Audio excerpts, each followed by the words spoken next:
Il est midi, passé de quelques minutes, et en ce moment, en Angleterre, c'est la cérémonie d'adieu à John Harrison. Alors c'est un devoir de montrer notre reconnaissance à tous les combattants qui sont venus nous libérer il y a 76 ans.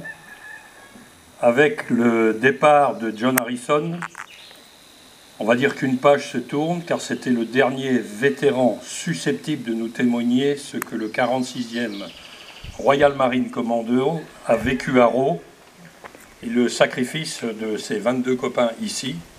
Mais vous verrez tout à l'heure que ses copains ont également, beaucoup de ses copains ont été tués par ailleurs. Alors John nous a quittés le 2 juillet à 3 h du matin. On se souvient tous de sa participation au 75e anniversaire, donc l'année dernière. Il est regretté de ne pas être venu avec nous cette année. Je relirai le petit mot qu'il nous a adressé 3 semaines avant sa mort, pour nos cérémonies du 11 juin, enfin il y a quelques semaines. Il aurait eu 99 ans le 26 octobre. Et tout à l'heure, Jean Durand m'a donné une anecdote.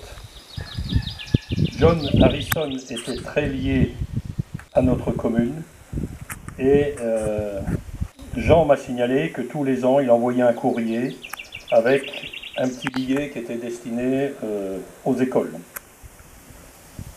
Dans le livre The Waist High Cornfield, The Story of the 46th Royal Marine Commando, The Battle of Rhodes, qui se traduit par les champs de blé à hauteur de taille, l'histoire du 46e Royal Marine Commando, la bataille de Raw, John a raconté à Kate Taylor, mais également j'ai reçu de Jeff Hewitt l'hommage qui est lu en ce moment à la cérémonie d'inhumation en Angleterre. Donc je vais donc, via ces discours et via, comment dirais-je, ce livre de The Waist Cornfield, vous dire un petit peu ce qu'a été la vie de John.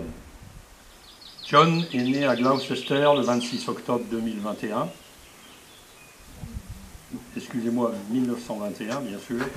Village de Combe Hay à 2 mois, c'est là qu'il est allé à l'école. Donc au bout de 2 mois, il est allé au village de Combe Hay, où ses parents étaient agriculteurs.